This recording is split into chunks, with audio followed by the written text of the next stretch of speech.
Hey guys, here doing another video for you guys, and first of all I just want to say I'm sorry for not making videos for I think it's like 2 weeks now.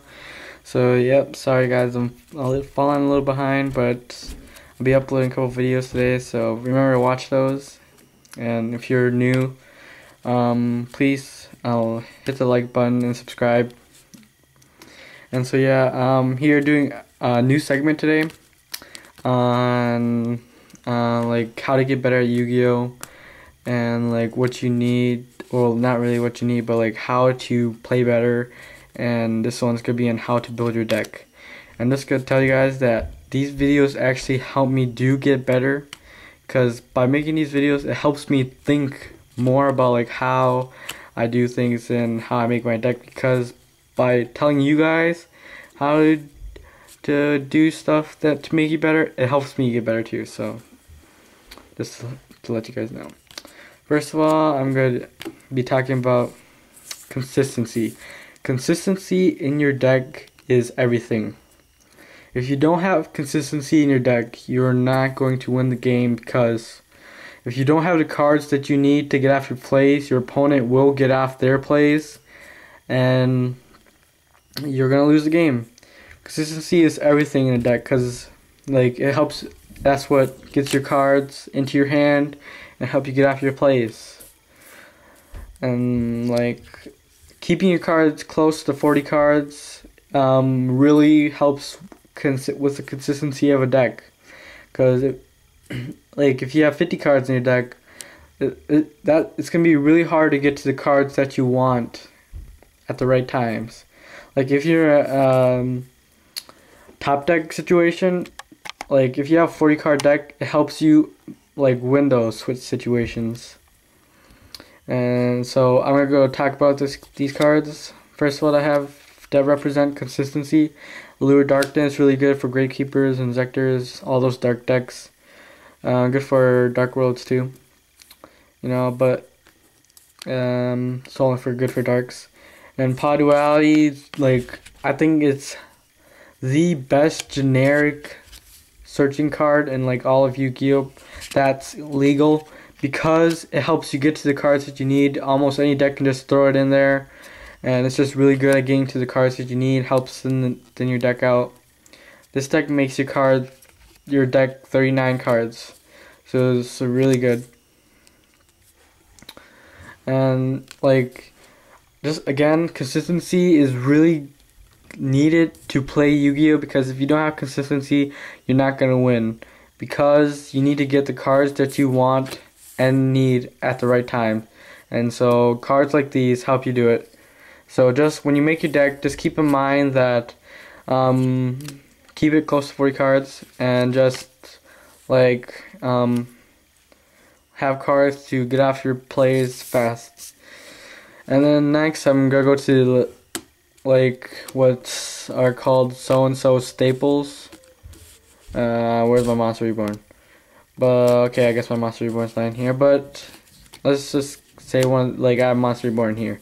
So staples aren't like, these are cards that people say that belong in every deck, but I don't necessarily think that's true, because if your deck is different like from everybody else's, and you don't really want to run these cards because a consistency issue, like if you're running Gravekeepers, most of the time you're not going to want to run Heavy Storm, because like over half the time you're going to have 3-4 back row on the field, and if you draw Heavy Storm, it's a dead card. So like, and a lot of times your deck is just too fast that if you draw into one of these cards, like it usually won't help you, because you want cards to help you speed up your deck, and these cards just get in your way a lot of times. So, but like a lot of times I would just throw in Monster Reborn if anything, because I think Monster Reborn is the best card that's legal still. Is because like stable cards, like they're good. These cards, Monster Reborn, Heavy, Darkhold, these are like the best cards in the game. But sometimes your deck can just not, like, just can't use them. So yeah, that's just another thing to keep in mind, that if your deck focuses around something that one of these cards just hits, or it just makes you minus a lot, that could be like something that you can keep in mind when you're making your deck, because consistency and because your deck just can't work with it. And then next, going to defense. To defensive cards. You need defense, like almost every deck you need to play defensive. Like you need to have a way to get around your opponent's monsters. So one of the two best known defensive cards in the game, well, they can also be offensive cards too, but like they're mainly defensive, Torrential Tribute and a Mirror Force. Because these cards punish people all day long. If your opponent's like playing 6 samurai or something, they keep on special summoning, keep them special summoning, keep them special summoning, and you could just end up torrential tributing them, and that could be game over. These cards are as good offense as they are defense. And like you guys all know the saying, best offense is best defense, right? Or something like that, I forgot. But yeah, these cards these cards can determine whether you win or lose the game. And you have to know when to use them. So like if your opponent has one monster on the field and you only run one Mirror Force in your deck, you probably won't want to Mirror Force it unless it's something that you can't get over, or you know you're going to win the game. So for example, Gores, if your opponent special summons Gores and you have a Mirror Force set, like most of the time you want, I would want to Mirror Force the Gores, just because a lot of times Gores is just too powerful and I can't get around it with like for the decks that I play. So just keep that in mind. And sometimes these cards can be a consistency issue as well, because they can just be dead cards in your hand a lot of times. Like if you draw a Torrential Tribute and you're in a top deck situation and your opponent already has a full field, this card probably won't do anything for you.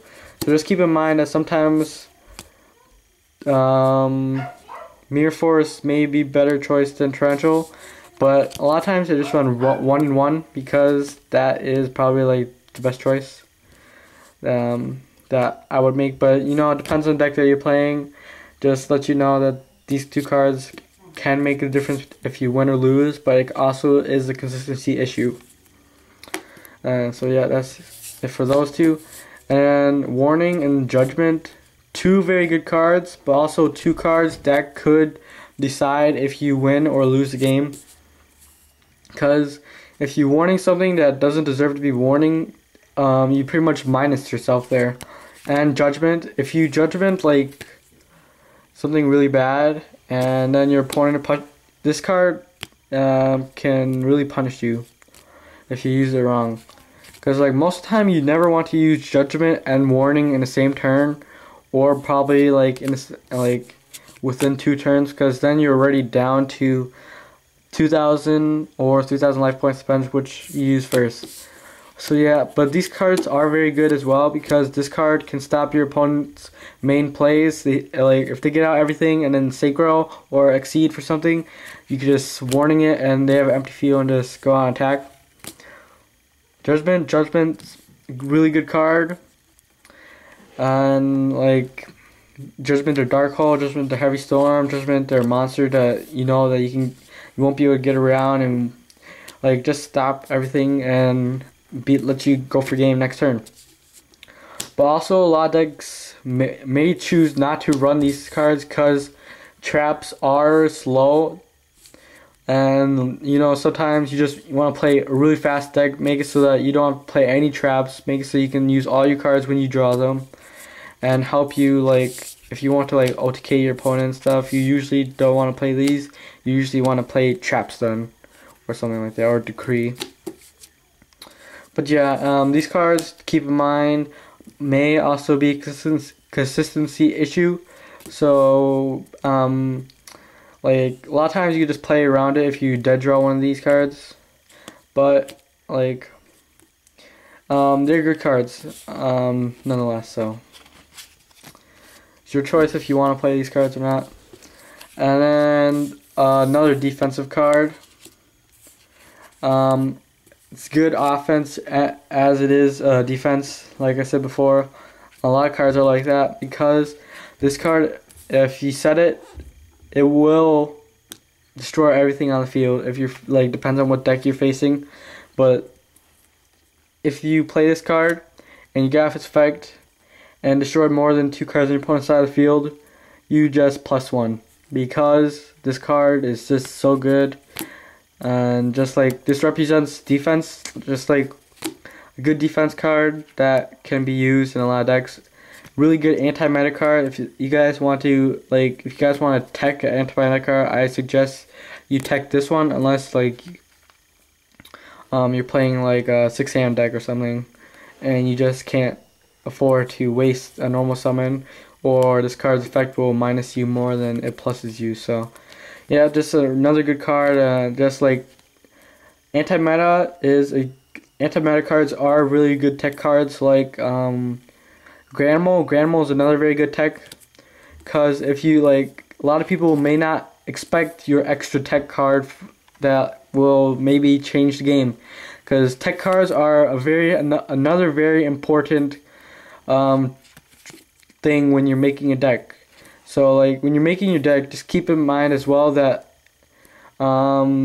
it's your choice whether you want to go by the standards, play just the cards that everyone else is playing, or you can mix up the deck, fix it up so that you like it better, so that you think that you have more of an advantage if you play this card or another. And a lot of times that does work, but sometimes it just doesn't work. So yeah, tech cards are very good. And then cards that protection cards that let you go off, that ensure your win. I couldn't really think of any besides Typhoon, Decree, and Heavy, things like that. If you're afraid of your opponent's back row, but you have and you know that you can win, or there's just a really spell card that's really bothering you out there, you can always just get rid of it. Getting rid of troublesome cards is really key in Yu-Gi-Oh! And in making your decks. You want to make sure that you have some at least some cards to answer your opponent's cards. So you have to make sure that you always want to have an answer for what your opponent does.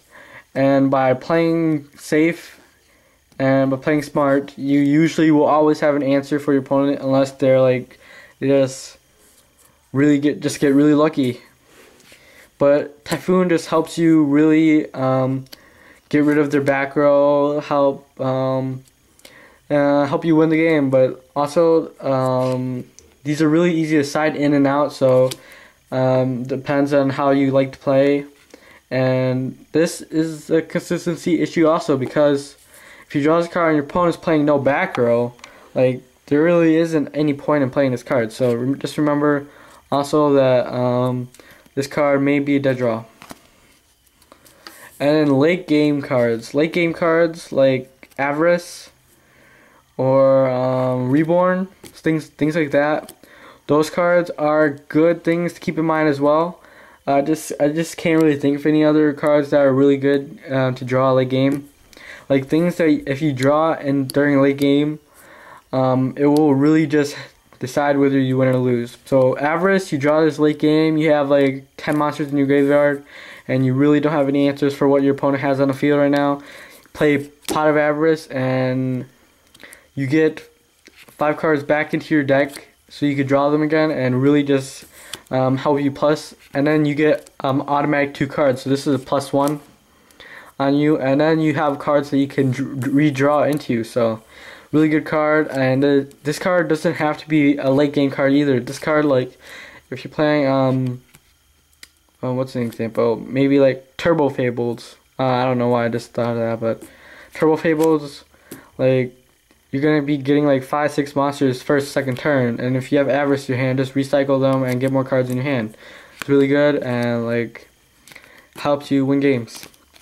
And then your boss monsters.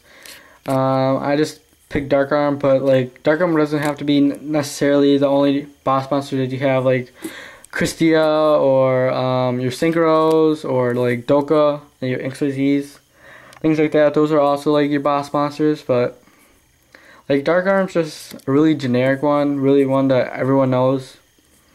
So Dark Arm's really good boss monster. Your boss monsters in your deck should be like should give you a lot more advantage and just like win the game. But also cards like Dark Armed or like a lot of boss monsters like Master Hyperion are dead draws a lot of time because you won't be able to summon them. Like I can just name a couple off my head. Christia, Fultro, Exterior Fultro, Caius, like everything like that. Things that you can't get off easily. And Hyperion as well. So like a lot of times your boss monsters are like a win condition, but also they can make you lose the game if you draw them too late, or too early. So everything in this like when you're making your deck revolves around consistency and player choice. If you don't want to run a Dark Armed, don't run the Dark Armed. Like you think your deck can get like play more consistent, be better without your boss monster, play without it. But like a lot of times players will like to throw in that random Dark Armed or that random Caius or whatever. But like sometimes just gonna be dead draw. So yeah guys, that's it for the video. Tell me if you guys want me to continue this. I'll make a couple more. If you guys don't like it, then I guess I will stop. But yeah, see you guys.